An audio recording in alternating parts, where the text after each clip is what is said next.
الشيطان الرجيم. بسم الله الرحمن الرحيم. حميم. تنزيل الكتاب من الله العزيز العليم. غافر الذنب وقابل التوب شديد العقاب ذي الطول لا إله إلا هو إليه المصير. ما يجادل في آيات الله إلا الذين كفروا فلا يغررك تقلبهم في البلاد. كذبت قبلهم قوم نوح والأحزاب من بعدهم وهمت كل أمة برسولهم ليأخذوه وجادلوا بالباطل ليدحضوا به الحق فأخذتهم فكيف كان عقاب. وكذلك حقت كلمة ربك على الذين كفروا أنهم أصحاب النار. الذين يحملون العرش ومن حوله يسبحون بحمد ربهم ويؤمنون به ويستغفرون للذين آمنوا ربنا وسعت كل شيء رحمة وعلما فاغفر للذين تابوا واتبعوا سبيلك وقهم عذاب الجحيم. ربنا وأدخلهم جنات عدن التي وعدتهم ومن صلح من آبائهم وأزواجهم وذرياتهم إنك أنت العزيز الحكيم. وقهم السيئات ومن تق السيئات يومئذ فقد رحمته وذلك هو الفوز العظيم. إن الذين كفروا ينادون لمقت الله أكبر من مقتكم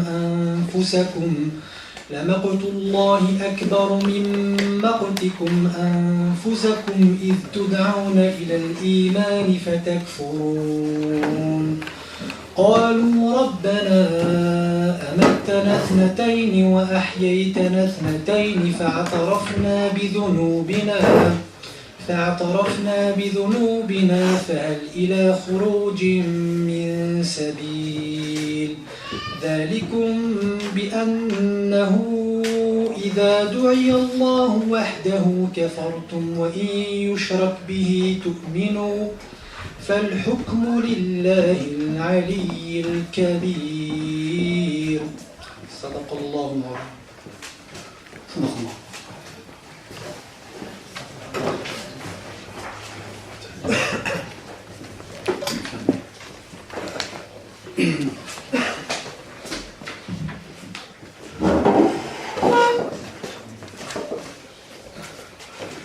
أعوذ بالله من الشيطان الرجيم. بسم الله الرحمن الرحيم. وصلى الله وسلم وبارك على سيدنا محمد وعلى آله وصحبه أجمعين. رب اشرح لي صدري ويسر لي أمري واحلل عقدة من لساني يفقهوا قولي. سبحانك لا علم لنا إلا ما علمتنا إنك أنت العليم الحكيم. اللهم علمنا ما ينفعنا وانفع بنا وزدنا علما يا رب العالمين. الإخوة والأخوات, السلام عليكم ورحمة الله وبركاته. Qu'Allah subhanahu wa ta'ala bénisse votre démarche et nous permette, Inch'Allah, pendant cette séance d'acquérir plus de savoir et de compréhension de la loi musulmane et de ses implications dans la vie de tous les jours. Le summum de l'islam, c'est de savoir, al-ilm. Et il est primordial de savoir avant de pratiquer. Al-ilm qabla al-amal. Toujours, c'est un principe.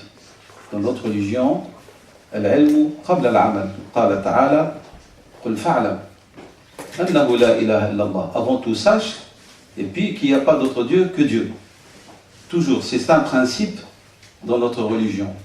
Et le fait qu'Allah subhanahu wa ta'ala a révélé à son prophète sallallahu alayhi wa sallam, comme premier verset, qawlu ta'ala iqra, résume en un seul mot l'importance du savoir dans cette religion. Nous allons, avec l'aide de Dieu, essayer d'aborder aujourd'hui une science qui est du domaine des spécialistes et des étudiants des sciences islamiques. Mais le fait de vulgariser ce savoir est très important pour les musulmans d'une façon générale et surtout pour les francophones pour comprendre un peu comment fonctionne le droit musulman, comment l'érudit élabore sa méthodologie dans son approche du texte, c'est-à-dire Al-Qur'an wa Sunnah, comment est-ce qu'il fonctionne dans sa manière de déduire les règles et pourquoi tout cet intérêt qui est porté au droit actuellement de la part de ceux qui mettent en cause l'islam et ses lois, parce qu'il y a tout un système qui est proposé et ce système peut-être il met en cause d'autres systèmes et d'où le fait qu'il y a une agressivité, il y a tout un acharnement de la part de spécialistes ou de pseudo-spécialistes, que ce soit vis-à-vis du texte coranique, de son historique, de ses commentaires, des interprétations, que ce soit aussi vis-à-vis de Rasulullah sallallahu alayhi wa sallam comme personne, avant tout morale, et en même temps par rapport à sa démarche. Et lorsqu'on n'arrive pas à en mettre en cause, alors on va mettre en cause le fonctionnement de ceux qui ont hérité son savoir. C'est des humains qui ont fait des fautes, qui ont été influencés par les contextes politiques, sociaux, etc. Donc on va essayer, Inch'Allah, de voir si est-ce que c'est vrai que le droit musulman a été influencé par des interférences et qu'il a été un cocktail. Si j'ai pas voulu ici mentionner même le fait de prétendre qu'il y a même un plagiat de Muhammad Rasulullah sallam, des textes bibliques, d'où le fait qu'on utilise l'analyse historique. Comme vous savez maintenant, il y a des méthodes utilisées qui ont été utilisées par les orientalistes et par ceux qui suivent leur voie jusqu'à nos jours pour mettre en cause l'origine divine du texte et même le fait que Mohammed était prophète de Dieu. Et donc il y a ce qu'on appelle la critique historique, la critique, on met aussi la sociologie au service de cette critique, on met la psychanalyse des religions, la psychologie des religions aussi au service de cette critique, on a mis la philologie, on a mis tellement de savoir pour donner une apparence scientifique à cette critique qui est adressée au texte, et à la fin, c'est qu'est-ce qu'on veut dire? Enfin, dégager toute sacralité du texte, et ainsi, si on dégage toute sacralité, on prouve, entre guillemets, par une démarche scientifique aussi, entre guillemets, que Mohammed a plagié des textes bibliques, et qu'il a fait des emprunts même de la philosophie grecque, et que, donc, c'est un génie, oui, on reconnaît que c'est un génie, mais c'est pas un prophète, et donc, c'est facile à ce moment-là de mettre en cause toute la loi musulmane qui repose essentiellement sur la personne de Mohammed sallallahu alayhi wa sallam. Et de là, bien sûr, on va entendre des demandes, que vous entendez de la bouche même certains musulmans, contextualisation du texte. Il est dépassé par le temps. Il faut moderniser les textes. Alors on a à ce moment-là des musulmans progressistes, des musulmans de gauche. On a la gauche musulmane. On a les progressistes musulmans. Et alors, qu'est-ce qui restera du texte? Rien du tout. Et tout l'acharnement, c'est d'enlever le qadasa, cette dimension sacrée du texte. Parce que vous enlevez cette dimension sacrée du texte, c'est fini. Vous allez vous comporter avec ce texte quand vous traitez n'importe quel texte ordinaire. Et donc, voilà cette démarche. Et donc, parmi les démarches aussi, prouver que le droit musulman est un droit primitif, archaïque, qui a fait des emprunts du droit romain et d'autres. Et donc, il n'y a pas ce génie, entre guillemets, du droit musulman, mais c'est des emprunts. Moi, j'aimerais bien aujourd'hui, parce qu'on va revenir au travail fait par les savants musulmans, à travers les textes, à partir des textes, vous montrer que c'est tout à fait faux et erroné. Et donc, c'est pour ça qu'il est primordial pour tous les jeunes musulmans, hommes, femmes, de revenir vers le savoir. Notre communauté ne s'en sortira pas sans savoir. Que ce soit ici ou ailleurs. En l'absence du savoir, il y a ignorance de notre part déjà, il y a donc influence par les interférences, ou on va avoir des ignorants qui parleront en notre nom. et qui parleront au nom de Dieu et du prophète et qui vont faire des dégâts inimaginables, et le spectacle est devant vous actuellement. Donc voilà, donc c'est pour ça qu'il est important vraiment de patienter et d'avoir de la patience lorsqu'on veut acquérir le savoir. Lorsque nous lisons les biographies de nos savants musulmans, ils n'ont pas fait une année d'études. L'un d'entre eux, il chemine avec son cheikh pendant 12-15 ans pour apprendre une seule science, une branche. Abu Hanifa, 12 années, il a accompagné son maître. L'imam Shafi'i a accompagné l'imam Malik jusqu'à sa mort. Et tous, ils ont fait ce cheminement. Nous, on lit quelques ouvrages, on assiste quelques conférences, on écoute quelques CD, et le lendemain, on devient érudit. Et on a un autre avis à donner sur le texte. On a une autre interprétation. Je pense que le texte veut dire. Je pense que Dieu veut dire ceci. Je pense que Dieu veut dire. Alors, toutes les sciences islamiques ont été élaborées pour comprendre quoi? Khitab al-shara'. Toutes les sciences que vous connaissez des sciences islamiques ont été élaborées pour comprendre le discours de Dieu, du législateur. Et alors, pour comprendre ces discours, il fallait maîtriser des savoirs, la langue arabe et ses sciences, les sciences du Coran, les sciences du hadith, avoir une vision claire des avis qui ont été dites avant et leurs critiques et la méthodologie suivie. Et à ce moment-là, on commence à prétendre comprendre. Comme disait l'imam Shafi'i, rahimahullah, Innani kullama zdadtu ilman, Innani kullama arani zdadtu ilman, arani zdadtu ilman bijahli. Chaque fois que je me vois progresser dans le savoir, je me vois en vérité progresser dans mon ignorance, dans la certitude que je suis encore ignorant. Ça, c'est l'imam Shafi'i qui a systématisé les sciences de Usul al-Fiqh qui a dit ça. C'est le père des fondements du droit qui a dit cela. Deuxième remarque et la dernière, sachez que le savoir ne peut pas s'acquérir qu'avec une condition, c'est d'être modeste devant le savoir. Tawad. C'est pas parce qu'on a appris quelque chose qu'on croit qu'on connaît tout. On ne connaît rien du tout. Chaque jour, on apprend des choses nouvelles, surtout nous, à cette époque-ci. Que dire lorsqu'on est francophone encore? C'est-à-dire on n'a pas une relation directe avec le texte. C'est encore pire. Parce que le lien n'est pas indirect, on est en train de passer par des intermédiaires. Ces intermédiaires, Allah sur le fait par rapport à leur fiabilité, honnêteté dans la transmission, et savoir aussi. Est-ce qu'ils transmettent ce qui est juste? Et est-ce qu'ils sont honnêtes dans ce qu'ils transmettent aussi? Est-ce qu'ils ne manipulent pas l'information? Est-ce qu'ils ne cherchent pas à canaliser, à nous encadrer? Est-ce qu'il n'y a pas de la censure par rapport au savoir que nous transmettent, une partie du savoir dont ils nous privent? Il y a des tas de choses qui entrent en jeu, des tas de choses. Donc voilà, donc Inch'Allah Ta'ala, nous allons donc, comme j'ai dit, parler de Al-Qawa'id al-Fiqhiyya, que moi j'ai traduit par les règles globales du droit. Il y a des dénominations qui sont très difficiles, donc je vais essayer, qu'Allah m'aide subhanahu wa ta'ala pendant cette séance, de traduire les terminologies, parce qu'il est très difficile de traduire les termes conventionnels en arabe. À cause de la difficulté aussi de comprendre ce que les sens qui sont cachés derrière le mot. Donc nous allons aborder, on va parler des règles globales du droit et on va essayer de les comparer, comme ça ce sera clair, j'espère, Inch'Allah, pour vous, avec d'autres sciences, et puis on cheminera. Donc mon plan est le suivant. Donc je vais vous présenter Al-Qawa'id al-Fiqhiyya, les règles globales du droit de point de vue, définition littérale, l'uratan, c'est la démarche, donc la méthodologie des sciences islamiques. Toujours, on donne al-ta'arif, les définitions. Ça, c'est la méthodologie. On cherche avant tout à comprendre le terme point de vue langue arabe, parce que peut-être la définition arabe rejoindra la définition conventionnelle, l'istilah, ou peut-être elle va être différente. Comme ça, alors vous êtes avertis de ne pas directement plaquer le sens littéral vers le sens étymologique ou le sens conventionnel du terme. C'est un avertissement. Ils peuvent se rejoindre comme ils ne peuvent pas se rejoindre.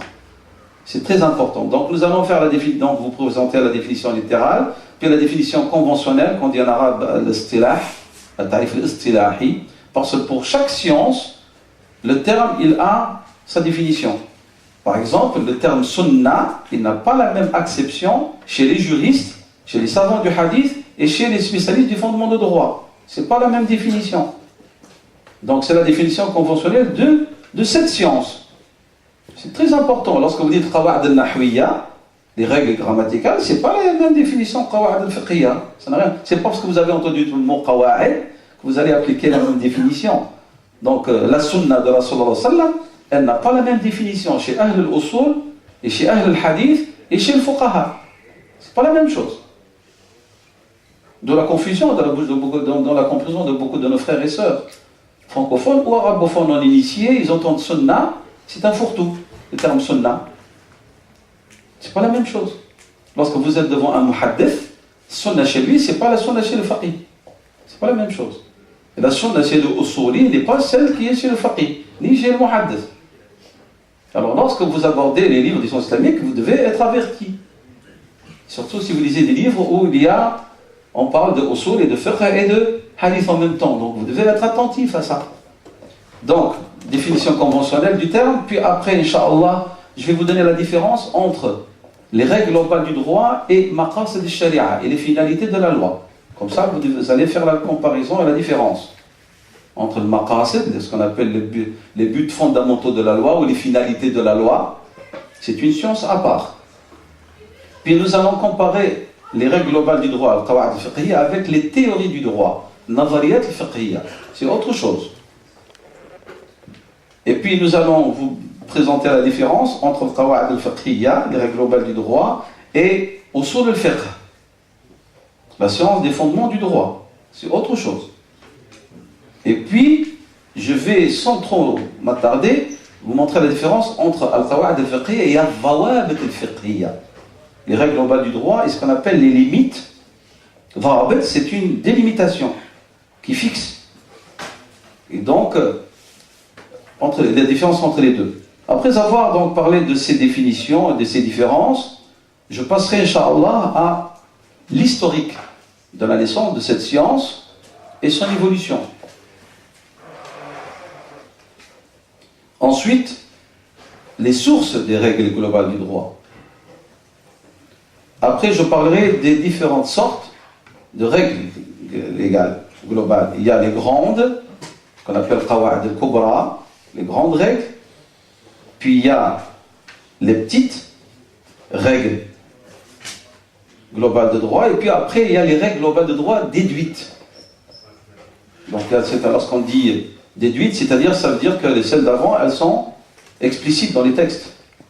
Et puis il y a un amal, il y a une action de la part des savants, c'est de chercher dans les textes.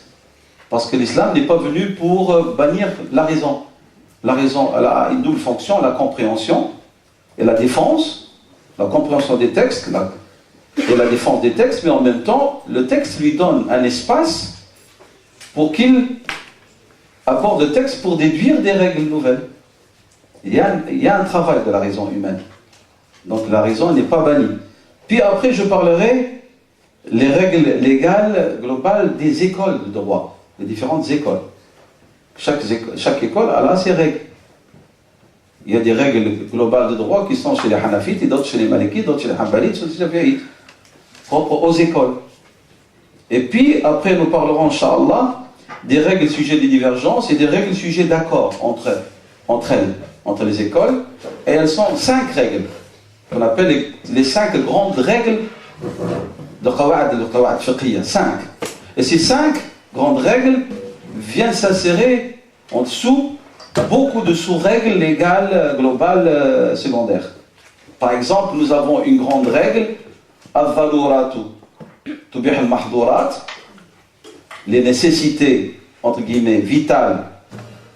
C'est pas qu'elles rendent permis, non, elles suspendent l'interdit, parce que le fait de dire rendre permis, c'est très dangereux comme traduction. Ce que tu interdis ne devient jamais permis. On a suspendu l'interdiction pour une cause. Mais la sentence est toujours l'interdiction, elle ne changera jamais. On a permis à un homme ou à une femme musulmane d'aller chez un médecin parce qu'il est de dévoiler ses parties intimes, mais il ne va pas se balader une journée nue. C'était pendant la séance. Une fois qu'il a été ausculté, il doit recouvrir ses parties intimes. Vous comprenez? Parce que al-dharuratu, elle est limitée dans le temps et dans l'espace et quantitativement aussi. Donc l'interdit ne devient pas jamais permis. On suspend l'interdiction, c'est-à-dire on suspend le péché qui résulte de s'adonner à l'interdit, pour une cause que le législateur a déterminée et pour laquelle il vous donne l'accès à cet interdit. Donc nous allons parler donc de ces 5 grandes règles, puis nous passerons à l'aspect pratique. Vous allez me dire, mais pourquoi est-ce qu'on ne parle pas de pratique depuis le début? Non, c'est une science, il faut qu'on comprenne quand même la théorie.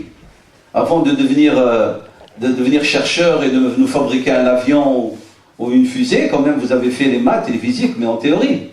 C'est pas les sciences islamiques, la même chose, vous devez comprendre la théorie. Parce que beaucoup de gens, ils disent, donnez-nous des exemples. Oui, mais exemple à partir de quoi je vais vous le donner si vous ne comprenez pas la théorie? L'exemple que je vais vous donner, c'est l'explication concrète de la théorie. Donc je suis obligé de passer par ce passage. Et donc ce passage, il va être un peu lourd. Donc patientez. Parce que nous ne sommes pas ici dans une séance de fatwa. Question-réponse, c'est un cours académique. Donc c'est pour ça qu'on l'a fait sous inscription, pour que les gens savent qu'ils viennent ici pour quand même avoir un peu de patience. Ben oui, et je vous ai dit exprès, je vous ai dit Abu Hanifa rester 12 ans pour que vous compreniez les 2 heures, 3 heures que vous allez rester, c'est pas grand chose. Donc un peu de patience, Inch'Allah, et on va essayer d'aller tout doucement, bihawlahi ta'ala. On va pas activer pour que chacun comprenne, Inch'Allah. Si vous avez des questions et tout, vous les notez. Et lorsqu'on aura des séances, donc questions-réponses, alors vous me les posez. S'il vous plaît, nous sommes dans une séance d'un cours académique, ne me parlez pas de fiqh. Ne commencez pas à me donner fatwa, est-ce qu'elle a acheté une maison halal, haram, c'est pas le lieu aujourd'hui. Ne confondez pas les choses. Je ne répondrai pas. Je ne répondrai pas. On n'est pas ici pour parler des ablutions ni d'acheter des maisons. Je vais vous expliquer une science qui s'appelle al-Qawa'id al-Fiqhiyya. Ça va? Inch'Allah ta'ala. Bismillah ar-Rahman ar-Rahim. Donc, les savants musulmans antérieurs ont veillé très tôt à élaborer les règles globales du droit musulman. Ce processus, on le constate, il était omniprésent tout le long de l'histoire du droit musulman. Ce n'est pas quelque chose qui est venu comme ça subitement, mais vraiment très tôt, nous allons voir apparaître cette préoccupation de la part de nos savants à, Inch'Allah, et systématiser le droit à partir de règles globales. On constate la présence de ces règles avant qu'elles ne soient systématisées depuis l'époque de Rasulullah sallallahu alayhi wa sallam, l'époque des compagnons radiallahu anhum, leurs successeurs qu'on appelle les tabi'in, et ce qu'on appelle après le fuqaha, les grands juristes, les grands savants de droit. Et ces règles globales, on les trouve dans les livres de droit. On les trouve vraiment très tôt dans les livres de droit. Comme lorsque j'ai expliqué à certains frères et sœurs que les règles des fondements du droit au sol fiqh, elles existaient depuis l'époque des compagnons. Mais simplement, ils ne parlaient pas en termes de usul. Eux, ils avaient, un instinct vraiment naturel de parler vraiment en termes d'une science que l'imam Shafi'i n'a fait qu'après réglementer ces règles. Lorsque Sayyidina Omar radiallahu anhu, il envoie sa lettre de qada, sa fameuse lettre de justice à tous les juges musulmans, il parlait d'analogie. Il parlait déjà de raisonnement analogique. Il dit à Sayyidina Abu Musa al-Ash'ari, et derrière lui à tous les juges, وَقَائِسِ الْأُمُورَ. Il a utilisé le terme qiyas. Agis par analogie. En quoi? Lorsque tu es devant un cas où tu n'as pas de sentence divine explicite, Qur'an Sunna à son sujet. Alors regarde si tu ne trouves pas une possibilité de faire une analogie. C'est quoi l'analogie? Je ne vais pas faire de usul fiqh, mais je suis obligé, parce que je vois beaucoup de frères et sœurs que je ne connais pas. L'analogie, c'est lorsque vous avez une sentence légale dans le Qur'an et la Sunna, au sujet d'un problème X, qu'est-ce qu'ils ont fait, nos savants? Ils ont voulu comprendre qu'est-ce qui motive cette sentence. Quelle est la raison d'être de cette sentence, qu'on appelle en arabe ma'ir illa. Pourquoi Dieu a dit faites? Pourquoi Dieu ne faites pas, a dit subhanahu wa ta'ala? Pourquoi il a dit il est répréhensible de faire? Pourquoi? Je ne parle pas de sagesse ici, hein. C'est pas le hikmah, j'ai pas dit le hikmah. C'est pas la sagesse. C'est qu'est-ce qui justifie cette sentence? Ça s'appelle illa. Une fois qu'on a compris qu'est-ce qui justifie, on va avoir des phénomènes nouveaux qui apparaissent dans la société. Et on constate que la cause, qu'est-ce qui justifie l'interdiction, la permission, on la retrouve dans ce nouveau phénomène. Alors, le juriste, qu'est-ce qu'il va faire? Il va prendre le jugement de cette première questions traitées dans le Coran et la Sunna, et il va le transposer sur cette nouvelle question. Exemple, toujours on cite le plus facile. Pourquoi Dieu a interdit la boisson enivrante? Je n'ai pas dit le khamr, je n'ai pas dit l'alcool, parce qu'à ce moment-là on réduit. Non, c'est la boisson enivrante. Parce que le mot khamr ne veut pas dire vin. Le vin, c'est une sorte de boisson enivrante. Mais al-khamru en arabe, c'est tout ce qui enivre. Il khamr, il ratti, il voile. Comme le terme khimar, parce qu'il voile la tête. Tout ce qui voile la raison s'appelle khamr en islam. Et c'est notre professeur qui nous a donné cette explication. Elle a dit kullu muskirin khamr. Tout produit qui enivre, il est khamr. Traduire par vin, c'est réducteur, c'est faux. Donc, nos savants, ils ont compris que la cause, la raison d'être de l'interdiction des boissons enivrantes, c'est l'ivresse. C'est ça la raison. Alors, tout produit nouveau qui apparaît tout le long de l'histoire et qui enivre et qu'on l'appelle, donnez-lui toutes les dénominations que vous voulez, même les plus exotiques. S'il enivre, il est khamr, donc il est interdit. Pourquoi? Parce qu'il s'associe, le produit ancien dans le Coran, cité dans la Sunna, avec le nouveau, il s'associe dans une cause commune qui est l'ivresse. Ça s'appelle ici une opération analogique. Moi j'ai simplifié, mais ça ne se passe pas comme ça, il y a beaucoup de travail. C'est clair? D'où le fait, lorsque vous allez dans votre supermarché, vous achetez le vinaigre, d'alcool et de vin, il est halal. Vous ne devez pas attendre de demander un frère une fatwa. Est-ce que lorsque vous buvez une bouteille de vinaigre, vous êtes ivre? Non. Donc il est halal. Parce que c'est un produit, et c'était une boisson enivrante dont on lui a enlevé la cause de l'interdiction. Lorsqu'on a enlevé la cause, il n'est plus interdit, d'où la position de nos savants, qu'est-ce qu'ils disent? Al-'illatu taduru ma'al hukmi wujudan wa 'adaman. La cause, elle suit sa sentence.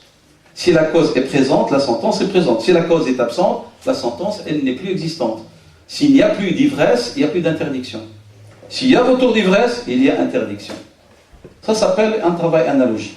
Qiyas. C'est clair? Donc, très tôt, il y a présence des règles globales. On la trouve dans le discours de Rasulullah sallallahu alayhi wa sallam. On la trouve dans les positionnements juridiques des compagnons, des tabi'in, des tabi'in et des grands fuqaha. On la trouve. Mais elle n'a pas été systématisée comme une science avec ses règles. Et c'est une méthode. Comme je vous ai dit, usul al-fiqh existait déjà depuis l'époque de Sayyidina Abu Bakr, Omar, Othman, Ali. Elle existait. Mais l'imam Shafi'i, il va la systématiser pour dire voilà comment est-ce qu'on doit procéder lorsqu'on veut faire de la déduction et non pas c'est un terrain ouvert à n'importe qui vient mettre ses plats dedans. Il faut maîtriser, il faut savoir comment ça fonctionne. Donc très tôt donc, et donc ils vont donc utiliser une technique pour de bon. Une technique, ils vont procéder par technique pour mettre ces règles. Pourquoi? Pour que la fatwa, les avis juridiques qui vont être prononcés soient réglementés et soient motivés et justifiés. Parce que j'attire votre attention qu'un vrai juriste, il ne se prononce pas au hasard. Sachez-le. Je parle des vrais juristes. Les vrais juristes, ils ont une méthodologie. Manhajiyya. Pour de bon, ils ont une manhajiyya. Si vous regardez un peu l'imam Malik, l'imam Abu Hanifa, Shafi'i, Ahmad et tous les grands érudits, ils ont une manière de fonctionner. Comment est-ce qu'ils abordent le texte? Quelle école de grammaire, à quelle école de grammaire adhèrent-ils? Est-ce que c'est l'école de Basra ou de Koufa? Parce qu'il y a deux écoles de grammaire arabe. Comment est-ce qu'ils comprennent le terme associé? Comment est-ce qu'ils comprennent l'implicite et l'explicite? Comment est-ce qu'ils sont pour un assemblage entre des hadiths qui se contredisent ou non? Est-ce qu'ils vont fonctionner par élimination ou par abrogation? Ils ont une méthodologie. Est-ce qu'il va considérer l'avis du compagnon prioritaire par rapport à un hadith isolé? Est-ce qu'il va prendre en considération le hadith relâché ou non? Un hadith relâché, c'est-à-dire un hadith discontinu dans sa chaîne. Ou non? Et tous ces éléments entrent en considération dans la manière dont il va procéder pour se prononcer. C'est pas comme ça, il se gratte la tête, je vous dis halal pour vous. Et puis il y a un autre qui vient lui dire non, pour toi c'est haram. Non, il y a toute une méthodologie, manhajiyya.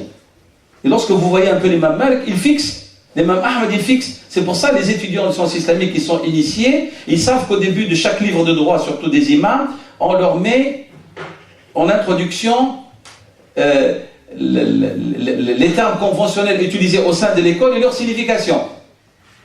pour qu'il ne se gourre pas.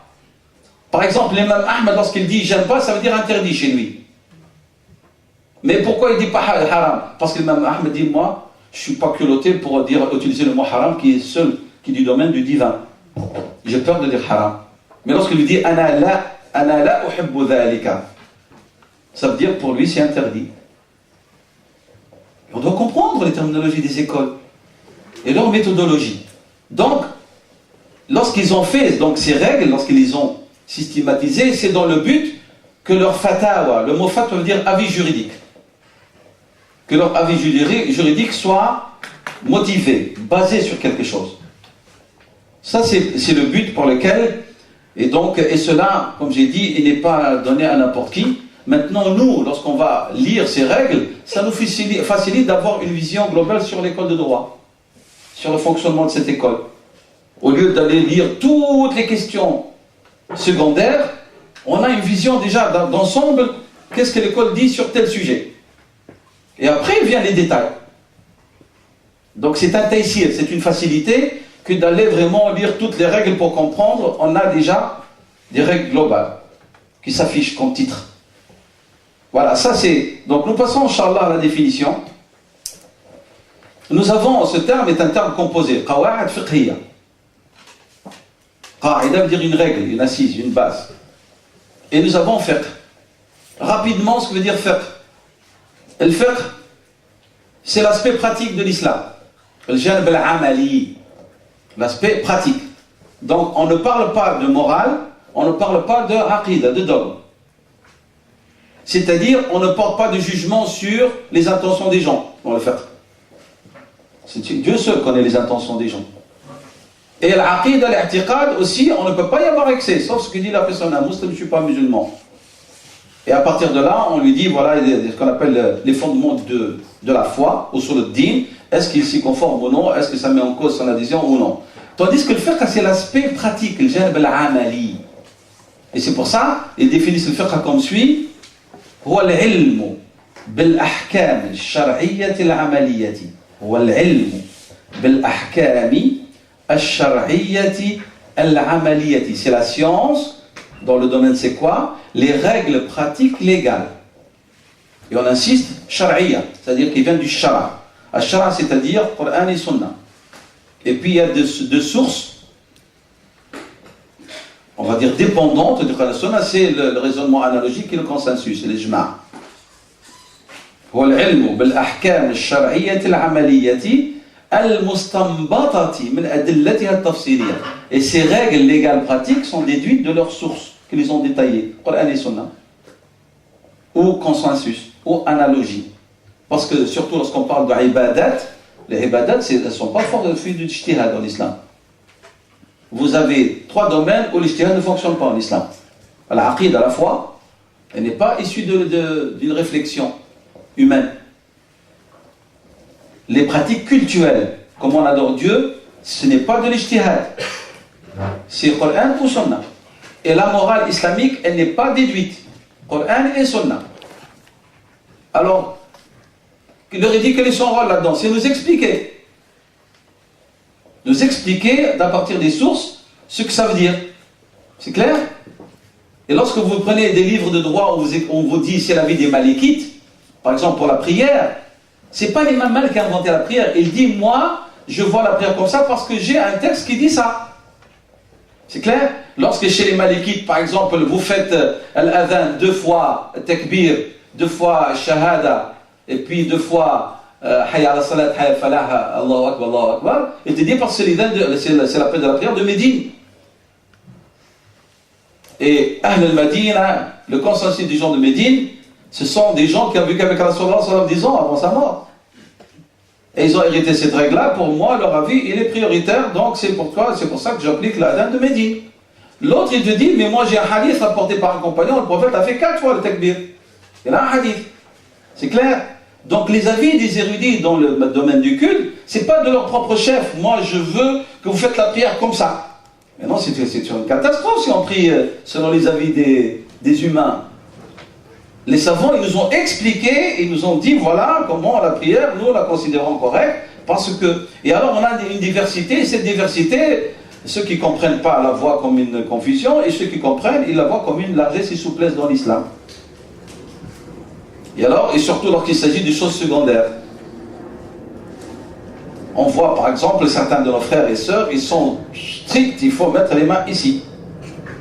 D'autres ils disent non, c'est ici. L'imam al-Nawawi Shafi'i, qui a compris le droit musulman alors qu'il était Shafi'i, il a dit vous mettez là, vous mettez là, vous mettez là, les trois sont justes. Point à la ligne, parce qu'on a des hadiths qui prouvent les trois. Alaykoum salam et on continue. On ne s'arrête pas. C'est clair? Donc je répète la définition. Al-fiqhu huwa al-ilmu bil-ahkam al-amaliyat. الأحكام الشرعية العملية المستنبطة من أدلتها التفصيلية. C'est la science qui porte sur quoi? Sur des règles légales pratiques déduites de leurs sources qui les ont détaillées. Ça c'est le fiqh. Et donc vous voyez, on a exclu la foi, on a exclu la morale. Bien sûr, on parle dans les livres de fiqh en introduction des mérites de la prière et tout le hadith qui insiste sur la dimension spirituelle, etc. Mais le juriste n'a pas fonction de venir juger vos intentions ni votre foi. Il juge ce qu'on appelle l'acte. Il vous dit votre prière elle est valide ou elle est invalide. Pourquoi? Est-ce qu'elle est conforme aux règles ou non? Mais je ne peux pas venir vous dire votre prière n'est pas acceptée. Jamais un juriste ni un musulman ne peut vous dire ça. L'acceptation elle est du domaine du divin. C'est Allah qui accepte subhanahu wa ta'ala ou qui refuse. Mais moi je peux vous dire votre prière elle est invalide parce que vous n'avez pas fait les ablutions ou parce que vous avez prié avec une tache de sang qui dépasse ce qu'on appelle le minimum permis, toléré. Et ainsi de suite. Mais ce n'est pas mon avis, je vous dis parce que voilà, les juristes disent, parce que les juristes se sont appuyés sur tel hadith ou telle compréhension de tel verset, etc. C'est clair? Donc ça c'est la définition. Qa'ida, j'ai dit donc c'est une règle. Règle. Et donc cette qa'ida, c'est comme si vous dites les fondements de cette salle. Qawa'id al-bayt. وَإِذْ يَرْفَعُ إِبْرَاهِيمَ الْقَوَاعِدَ مِنَ الْبَيْتِ وَإِسْمَاعِيلَ. Lorsqu'Abraham, Ibrahim alayhi salam, levait les qawa'id de la maison sacrée avec son fils Ismaïl. Donc c'est les socles sur lesquels va se tenir cette construction, cet édifice. هذا معنى القاعدة. Base, un fondement. Mais simplement, je n'ai pas voulu traduire expert par un fondement pour qu'il n'y ait pas de confusion avec la traduction de Usul al-Fiqh. C'est pour ça que j'ai dit les règles globales du droit. Comme ça, on sort de l'approche, sinon ça va être une confusion totale. C'est clair? Donc ça, c'est pour ce qui est le qa'ida. Donc vous pouvez mettre comme exemple, pour comprendre le terme en arabe, la sourate al-Baqarah, sourate 2, le verset 127. Alors, essayons de comprendre un petit peu, vraiment on va simplifier au maximum, les définitions arabes de al-Qawa'id al-Fiqhi. Nous allons prendre une définition de celle de l'imam al-Jurjani. Alors, le Jurjani, il nous dit ceci.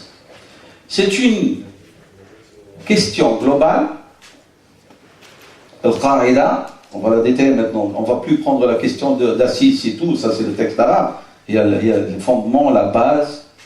Maintenant, on va voir la terme conventionnelle. Al-Qa'idatu, hiya, c'est quoi? C'est une question, mas'ala qadiyya, une question qui est globale. On n'entre pas dans les détails. Elle ne va pas détailler des questions pratiques secondaires. Elle est déjà par principe une question globale sur laquelle viennent s'insérer des questions particulières ou de détails. Je répète, c'est une question de droit global sur laquelle vont venir s'insérer des questions secondaires ou de détails. C'est-à-dire nous avons beaucoup de questions et toutes elles dépendent de cette question principale. Ça va? Une question, c'est pas vous dire su'al en arabe. J'essaie de vous traduire. Laissez le sens littéral des termes à côté, lorsque vous allez m'écouter jusqu'à la fin. Que ce soit en français ou en arabe. Lorsque je dis une question, je ne parle pas ici d'interrogation. Une question veut dire mas'ala. Mas'ala, c'est quoi en arabe? C'est-à-dire le juriste, il se vend devant un problème auquel il doit donner réponse. Eh bien, ce problème, il l'appelle les savants musulmans mas'alatun ou nazilatun ou qadiyatun. On appelle ça soit al-nawazil fiqhiyya ou masail fiqhiyya. C'est clair? Donc, nous avons une question, une mas'ala kubra, qadiyya kubra, une grande question, sur laquelle vont venir s'insérer d'autres questions. Vous avez par exemple al-dharurat, vous avez la qa'ida, la règle, la dharara wa la dhira. Je ne traduirai pas exprès, parce qu'elle-même nécessite, je vais y revenir. La dharara wa la dhira. Je ne traduirai pas littéralement parce que je vais être à côté de la plaque, si je traduis littéralement. Sur laquelle vont venir s'insérer al-dhararu yuzal, al-dharuratu bih al-mahdhurat, al-dharuratu tuqadru bi qadriha. Toutes ces règles-là, sous règles, vont venir s'insérer au-dessous de celle-là, la plus importante. On parle de quoi? De dommages, de mal, de nuisance. Sous cette règle globale-là vont venir s'insérer des règles qui parlent du même sujet mais détaillées et différentes.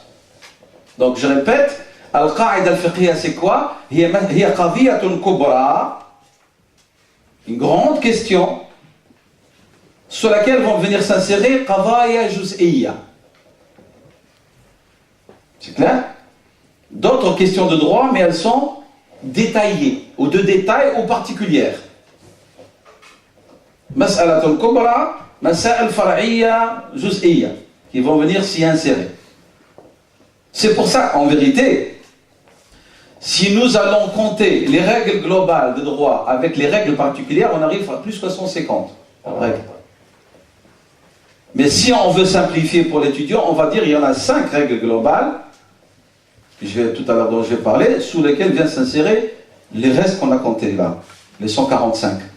Mais dans certains livres de qawa'id fiqhiyya contemporains, ils ont mis toutes ces règles-là, les principales et les secondaires, ensemble comme étant des qawa'id fiqhiyya.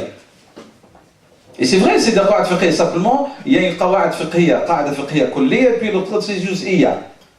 Ça c'est global, et l'autre ce sont particulières. C'est vrai qu'on peut les appeler toutes règles globales, règles de droit. Mais en vérité, pour celui qui ne comprend pas, il va croire qu'elles sont toutes globales alors que non. Les principales, elles sont 5. Comme ça. On vient. Donc vous avez par exemple le livre de Cheikh Zarqa, corrigé, commenté par son fils et Cheikh Abou Rodda, il met les 150, toutes. Les 150 règles, comme étant toutes des règles des qawa'id fiqhiyya. Et d'autres ils disent non, il y a khamsa et bien les autres au-dessous. Ça va? Donc je répète, al-qawa'id al-fiqhiyya c'est quoi? Nous avons vu du point de vue langue, c'est un fondement, c'est une base, c'est un socle, comme les bases de cet édifice. L'image, elle est bonne pour la transposer pour le fiqh. C'est-à-dire le fiqh, il a des socles. Simplement, maintenant, au point de vue conventionnel, de quoi il s'agit au détail, d'une manière plus précise, et bien il s'agit de qadiyatun kubra, d'une question globale, kulliya, générale, sur laquelle vont venir s'insérer qawa'id juz'iyya, des règles de droit secondaires. Plusieurs. Ça, c'est la définition que nous propose. Et il dit, alors maintenant, il y a certains qui disent toutes ces règles secondaires de cette question-là, toutes ces règles vont venir s'y insérer. D'autres ils disent non, aktharuha, la grande majorité des règles particulières vont venir s'y insérer. Aktharuha, c'est-à-dire pas 4, c'est-à-dire à 80%, même plus, de questions secondaires vont venir s'insérer sous cette règle globale principale. D'autres, Josène, lui, il dit jami'u. Toutes ces questions particulières vont venir s'y insérer. Ça, c'est l'avis de Jolzani, mais après analyse, lorsque je regarde, moi j'ai regardé tous les livres, ils disent vraiment la plus grande partie. C'est-à-dire, il peut y avoir des règles qui sont secondaires, mais qui ne peuvent pas s'insérer. Donc ça, c'est pour ce qui est...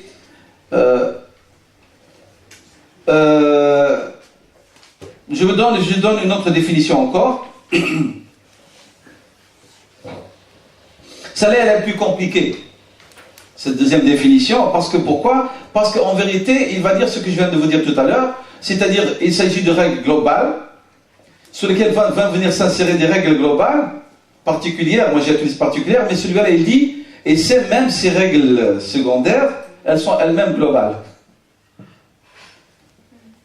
C'est clair? Donc la première définition, je vous ai dit, il y a mas'alatun qadiyatun kubra, une grande question, sur laquelle vont venir s'insérer des règles secondaires particulières, toutes ou la grande majorité. L'autre, qu'est-ce qu'il dit? Il dit hiya qadiyatun kubra, sous laquelle vont venir s'insérer qadaya juz'iyya kubra. C'est des règles secondaires par rapport à la principale, mais en même temps, elles sont considérées comme des grandes règles aussi. Et c'est vrai, parce que s'ils ne vont pas les compter comme étant des grandes règles, on va les considérer comme des questions particulières de fiqh.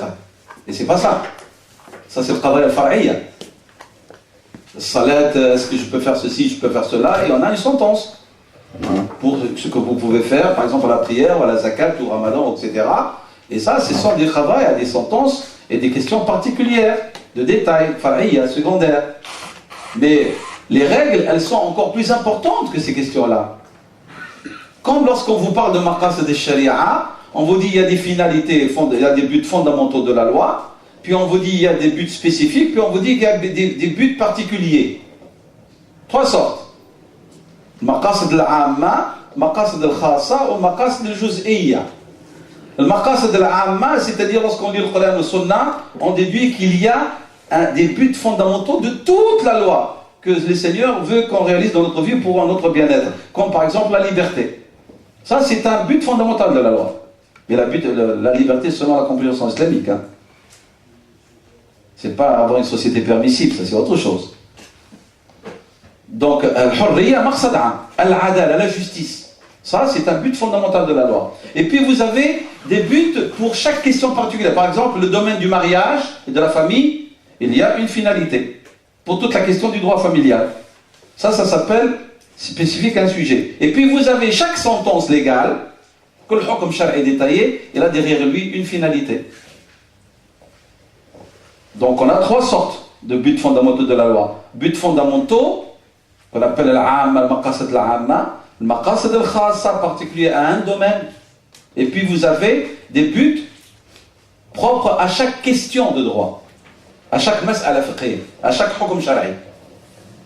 Ici c'est la même chose. On a al-qa'ida al-kulliyya, on a la règle globale de droit, sur laquelle va s'insérer des règles secondaires, toutes ces sous-règles, ou la grande majorité, mais ces sous-règles, elles sont aussi considérées globales par rapport au reste du droit.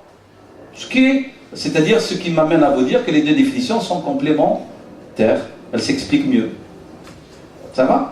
Donc on ne rejette pas la deuxième pour la première ou vice-versa. La première, on a donné une définition de ce qu'est le qawa'id al-amma, et s'insère des sous-règles. La deuxième, elle nous dit que même les sous-règles, elles sont considérées même globales par rapport au reste. Ce qui est vrai. Et c'est juste. Vous avez compris ce que veut dire, point de vue théorique, les règles globales de droit? Ça va? Il va y avoir de la nourriture après, Inch'Allah, des boissons, comme ça vous allez vous réveiller. Hassan Boutaba, Miskin, il va vous gâter, le frère Hassan. Il se rappelle les jours de sa gloire. Inch'Allah. Donc voilà, on passe maintenant, si vous voulez bien, aux différentes comparaisons. Entre, comme je vous ai dit, les règles globales de droit et usul fiqh, et les sciences du fondement de droit, entre les règles globales de droit et maqasid al-sharia, les finalités de la loi, entre les règles globales de droit et les théories du droit, nazariyat al-fiqhiyya, et entre les règles globales de droit et at-tatbiqat al-fiqhiyya. Ou al-dhawabit, excusez-moi, al-dhawabit al-fiqhiyya. Donc nous allons essayer, Inch'Allah, petit à petit. Bien. Nous allons vous rappeler qu'est-ce que usul fiqh. Donc nous allons faire la comparaison rapide, sans trop entrer dans les détails, entre al-qawa'id al-fiqhiyya et usul fiqh. Entre les règles globales de droit et les fondements de droit. Pour rappel uniquement, on ne peut pas faire du droit sans connaissance de usul fiqh. On ne peut pas faire du fiqh si on ne maîtrise pas usul fiqh. C'est une des conditions de l'érudition. On ne peut pas être faqih dans le sens, c'est-à-dire déduire des règles. Parce que le mot faqih en arabe veut dire savant, alim. C'est ça le vrai terme. C'est pas comme dans le dialecte populaire marocain, faqih veut dire imam d'une mosquée. C'est faux. Al-faqihu égale al-alimu. C'est-à-dire celui qui maîtrise son domaine à fond. On appelait dans le temps les médecins fuqaha al-abdan en arabe, dans notre civilisation. Les médecins, on l'appelait faqih al-badan. C'est-à-dire celui qui a une compréhension approfondie du corps. Parce que le verbe faqiha, faquha, veut dire maîtriser d'une manière approfondie son domaine de savoir. lorsque vous maîtrisez à fond votre domaine de savoir, on dit anta faqihun. Parce que en arabe, parce que tu as compris d'une manière approfondie ton domaine de connaissance et de savoir. C'est clair? Donc, le faqih, un savant, le savant ne peut pas déduire des règles, expliquer, commenter, interpréter, s'il n'a pas connaissance de usul fiqh. C'est quoi usul fiqh? C'est un domaine où on combine le savoir du Coran et de ses sciences, du hadith et ses sciences, de la langue arabe et de ses sciences. Vous sommes d'accord? De l'analogie, le qiyas et du consensus. Ça c'est en résumé. Il faut maîtriser ce savoir-là pour venir nous proposer et nous expliquer les fondements du droit. C'est lui qui va les expliquer. Alors qu'est-ce qu'il nous dit le usuli? Le usuli ne va pas vous parler de halal et de haram. Ça c'est le faqih. Il vous dit ça c'est interdit, c'est permis, c'est recommandé, etc. Le usuli, il va vous dire, sachez, ô faqih, qui met en pratique les règles, que chaque fois que tu vas trouver dans le texte coranique un impératif, amran, et cet impératif, il est dit en l'absence de tout indice qui le détourne de son sens. Cela signifie l'obligation de faire ou de ne pas faire. Point à la ligne. Ceux qui ne comprennent pas ça, ils croient que c'est halal haram uniquement. Ils vous disent, comme on a entendu dernièrement, apportez-nous une preuve que dans le Coran, il y a harama pour l'alcool, pour les boissons livrantes. Il n'y a pas. Donc, la boisson livrante n'est pas haram en islam. Celui qui ne connaît pas l'islam ni ses sciences, il va dire c'est vrai. Est-ce qu'il y a un verbe harama pour le sol? Il n'y a pas harama pour le boisson livrant. Pour le khanzir, oui, le cochon, oui. حرمت عليكم الميتة والدم ولحم الخنزير. Mais il n'y a pas pour. Oui, mais lorsque Dieu dit là,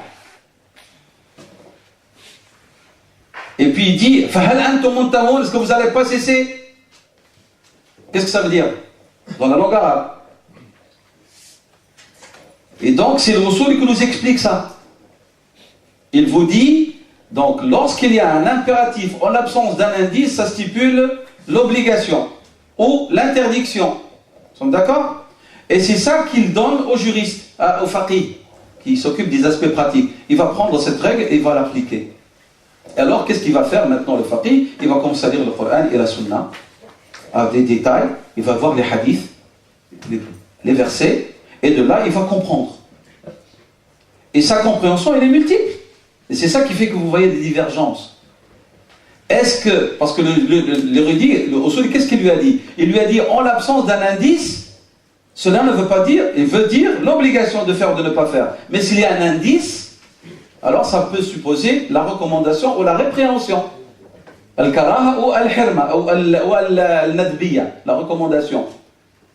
Alors les juristes, puisqu'ils sont affiliés à des écoles de grammaire, ils ont une connaissance de la langue arabe. Il va te dire, moi j'ai compris ici la recommandation, j'ai pas compris l'obligation. L'autre lui dit un indice, l'autre lui dit, moi je vois pas l'indice. Est-ce que cette divergence elle est tolérée? Bien sûr que oui, puisqu'il a un argument de la langue arabe et de la grammaire, et de ce que lui a dit le spécialiste de usul fiqh. Et ici je vais enquiquiner un peu les frères, je vais parler de la barre et de sa longueur. Vous avez le hadith de Rasul sallam que tous les juristes musulmans le connaissent, les compagnons le connaissent, et les juristes, personne n'a mis en cause le hadith de la barbe, hein, sachez-le. Aucun savant. Il a dit sallallahu alayhi wa sallam, u'fu 'an al-liha wa'fu ash-shawab. Ma ma'na u'fu? Et c'est un impératif ici, nous sommes d'accord? Est-ce qu'il veut dire la recommandation ou l'obligation? C'est un impératif. Ceux qui ont compris qu'il n'y a pas d'indice qui détourne le sens de l'obligation, ils ont dit obligatoire la barbe, tu la rases comme un haram, c'est l'imam Malik, c'est l'imam Ahmad. Foncièrement, c'est l'avis de l'école, des deux écoles. L'imam Malik, même il va plus loin, t'as pas de barbe, t'es un pervers. C'est son avis, rahimahullah, avec tout l'amour et le respect qu'on avait de l'imam Malik, et qu'on a toujours de lui. L'imam Shafi'i et l'école Shafi'i, foncièrement, et les Hanafi, ils disent, on a compris ici, la recommandation. Si tu rases, tu as commis un makruh. Ils n'ont pas compris que c'est l'obligation. On a des divergences dans les écoles. la longueur. Il y a ceux qui ont dit, orfou veut dire tu touches pas. L'autre ils ont dit oui, mais nous, pour comprendre ce hadith, on regarde l'action de Rasulullah et même sa description physique. Rasulullah n'avait pas une longue barbe, elle avait une barbe volumineuse, mais elle n'était pas longue. Qu'est-ce qui empêchait Rasulullah d'en faire une barbe qui fait 1 mètre? Est-ce qu'il y a quelque chose qui l'aurait empêché? Non. La description physique unanime de Rasulullah, il avait lahatun katha, elle était volumineuse, mais elle n'était pas longue. Donc, je ne suis pas obligé d'en faire longue. Je vais la faire comme celle de Rasulullah, volumineuse, pas longue. D'autres, ils ont dit volumineuse veut dire, comme a fait Sayyidina Omar, la poignée, je coupe. D'autres, ils ont dit non, je garde la barbe, mais je ne suis pas obligé d'en faire ni longue, ni rien du tout. Et c'est des avis des juristes. Et des questions secondaires, on ne parle pas de questions de foi ici, hein, parce qu'il n'y a nulle part en islam, tu n'as pas de barbe, tu n'es pas musulman. Ce n'est pas un des fondements de la foi. Ce n'est pas un des fondements de la foi. Mais vous voyez comment ils fonctionnent. Donc je répète. Donc, ils ont émis une règle qui est sujet d'accord. Mais comment est-ce qu'on va l'appliquer? Lorsqu'il n'y a pas un indice qui détourne la compréhension qu'il s'agit d'un impératif vers la répréhension ou la recommandation, l'obligatoire, dans le Coran et dans la Sunna, il a un sens clair. Le juriste, lui, il va prendre cette règle et il va l'appliquer sur les questions concrètes, pratiques, secondaires. Donc le juriste ne peut pas fonctionner sans les règles émises par les spécialistes de usul fiqh. C'est fondamental. C'est comme ça que ça marche. Le juriste, il ne peut pas venir expliquer le Coran s'il ne comprend pas ce que lui a expliqué le usuli concernant la langue arabe et les incidences, par exemple, des particules sur les règles de droit. Dans le livre de usul fiqh, vous avez un chapitre immense qui s'appelle Huruf al-Ma'ani. Ila, bi, hatta, fawqa, ala. Ces particules, elles ont un sens grammatical qui a une incidence sur la règle de droit. C'est le usul qui explique cela.